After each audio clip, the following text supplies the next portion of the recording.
Okay, so we're going to try to use some of the properties that we just learned on the previous video. These properties, okay, that we just went through. When you have the product, the log of a product, you can separate it and take the log of the first factor plus the log of the second. The log of a quotient is the difference of the logs. When you have the log of raised to a power, you can bring that power in front and multiply by the log. Okay, so anyway, if we have this problem, it's a sum of two logs. I can write that with one log, log base A of the product, x times x minus 1. If I have the log of a quotient, I can make that the log of the numerator minus the log of the denominator. Here I have the log of a product, guys. It looks like I have the whole thing raised to the fifth, but I don't. I first have to realize I have a product, and I want to separate that as the log base A of 9 plus the log base A of x to the fifth. Okay? Then there's a separate thing I'm going to do by moving this 5 in front. Okay, because now, okay, the 9 wasn't raised to the fifth, so I had to separate that first. Now we have log base A of 9 plus 5 log base A of x. Okay? Also, on your calculator, you have the common log, which is log base 10. It's so common that we just don't put the base there. You'll just see log. We also have natural log, which is log base E, and that's written with the ln.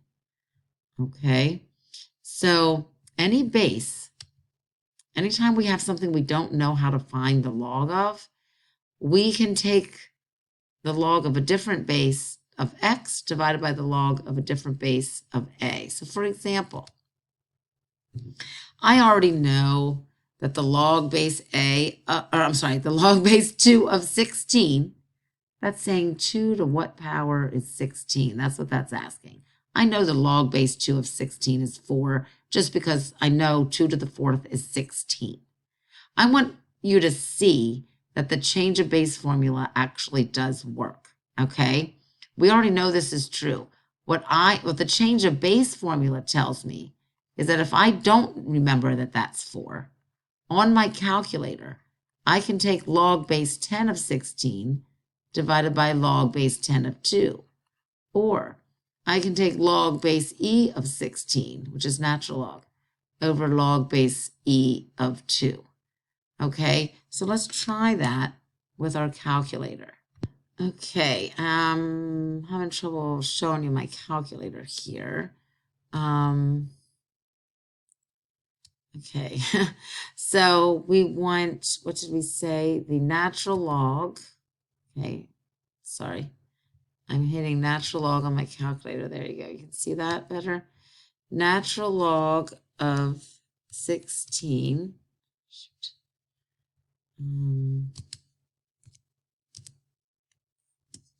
Divided by the natural log.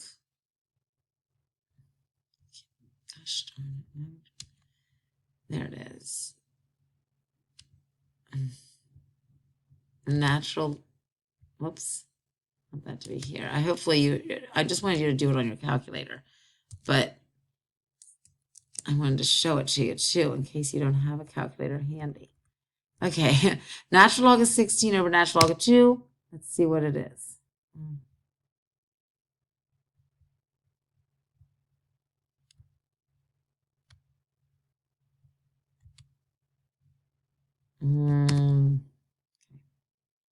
It's 4. Okay, I can't get my calculator to work. Hopefully you did that on your calculator. If you take natural log of 16 divided by natural log of 2, you'll get 4. If you take log of 16 over log of 2, you'll get 4. Okay, so now what's great is I can do log base 3 of 50. 3 to what power is 50? There's not a whole number that works for. So I'm going to take on my calculator log of 50 divided by the log of 3. and see what that gives me. It'll give me an approximation. It'll be an irrational number. Okay, so I'm getting out my calculator. I'm typing in log 50 and my parenthesis divided by log 3 and my parenthesis, and I got 3.56. I mean, I'm rounding. So what this means is I think that 3 to the 3.56 power is about 50. So I could test that out too. On my calculator, I just took 3 to the 3.56 power, and I got 49.95. Okay, so I rounded, but that's how the change of base formula works. To solve logarithmic equations, we rewrite them as an exponent. So I am going to rewrite this as x cubed equals 8 over 27. Okay, that's the same thing. I'm just rewriting it as an exponent. When I have x cubed equals 8 over 27, anytime I have x cubed, I take the cubed root to undo the cube. So I get x is 2/3. Same with this one, 4 to the 5 halves equals x.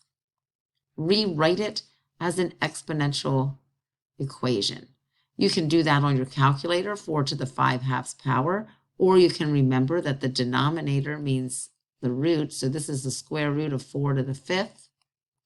Square root of 4 is 2. 2 to the 5th is 32. This next problem, since I have subtraction here, I can't rewrite this as an exponent until I have a single log.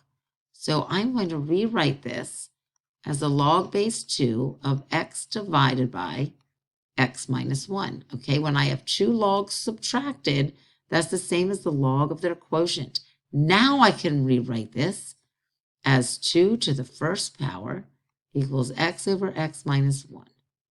Now it's a rational equation. I know how to solve. 2 to the first is 2. I'm going to multiply by the denominator. Okay, distribute the 2 through this denominator. 2x minus 2 equals x. Subtract x from both sides. Add 2 to the other side. We get x equals 2. I should probably check that. Log base 2 of 2 is 1. 2 minus 1 is 1. Log base 2 of 1 is 0. 1 minus 0, yep, that equals 1. Here again, I want to write this as a single log. So since it was a sum of two logs, plus sign, that's the log of the product. Now, here I had a log base 2. I don't know what the base is here. Yes, we do. It's an understood 10. We just don't write log base 10. It's the common log. I'm going to rewrite this as an exponent, 10 to the first equals x times x minus 3. So 10 equals x squared minus 3x. That's a quadratic, and the strategy for solving a quadratic is to set it equal to 0 and factor. So this becomes x minus 5, x plus 2. That's the same as x squared minus 3x minus 10. So x either equals 5 or negative 2. We remember that we can't take the log of a negative. There's not anything that I'm going to take 10 to a power and get negative 2. So the only answer to this problem is x equals 5. Now we saw previously how to do exponential equations by writing them in the same base. 1/9 is the same as 3 to the negative 2. So x must be negative 2. Great. That's fantastic if you can write them as the same base. Sometimes you can't. There's nothing that I can take 5. I can't put these in the same base. So just like you can take the square root of both sides to solve a problem, you can add to both sides to solve a problem. You can do whatever you do to the left side, you just have to do to the right side, right? So let's take the natural log of both sides. The reason I'm doing that is so that I can use the property which allows me to move this x and multiply it by the natural log of 3. Natural log of 3 is just a number. I can divide by it. Okay? The answer is natural log of 5 over natural log of 3.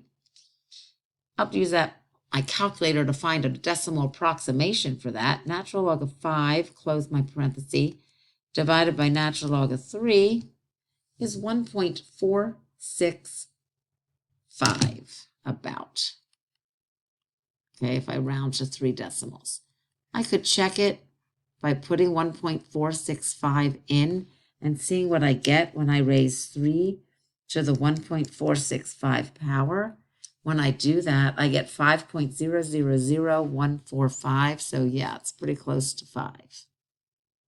Okay. So you can take the natural log of both sides or the log, either one. I use natural log because then when I have e, it turns out really nice. Natural log of both sides so that I can bring the exponent down front. Now, sometimes people get confused here. They forget that natural log of 4 is just a number. Okay, I'm going to distribute that through the parentheses and have x natural log of 4 plus 1 natural log of 4. Our strategy is still the same as far as getting x's on the same side of the equation. So I'll subtract the x natural log of 4 over with the 2x natural log of 3. That way I can factor an x out. And once I have my x by itself, except, multiplied by this mess, I can divide by that mess. Okay, and then I would just simply do that in my calculator. Carefully, of course. I'm going to take the natural log of 4 and my parenthesis, divided by parenthesis 2 natural log of 3 and that little paren, minus natural log of 4 and that little paren and the one that I started from the beginning, and you get 1.7095. 1.7095. And I could, check that. To do this one, guys, be careful. You have to have your exponent by itself. We don't want it multiplied by the 5. So I'm going to have e to the 0.01x equals 9/5. Then I'll take the natural log of both sides. That gives me 0.01x times the natural log of e equals natural log of 9/5. Interestingly enough, natural log of e is just 1. Okay, natural log of e is 1. Something you should try to get to memory there. So I have 0.01x equals natural log of 9/5. I'm going to divide by 0.01. That's the exact answer. If I want the decimal approximation, I take the natural log of 9/5 divided by 0.01 and get about 58.779 as the decimal approximation. Okay? So now we can solve things like how long is it going to take money to double if it's compounded at 5%? Well, I don't know how much I put in, but it's going to double. Let's say I put 1,000 in at 5%. Well, then it's going to double to 2,000. So if I divide by 1,000, I get 2 equals 1.05 to the t power. All I have to do is take the natural log of both sides.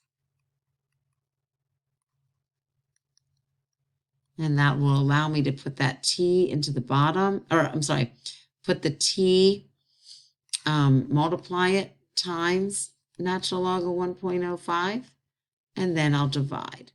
So it's the natural log of 2 divided by the natural log of 1.05. On my calculator, natural log of 2 divided by the natural log of 1.05 is about 14.2. So it's going to take about 14 years. And I think that's what we had here. Okay, 14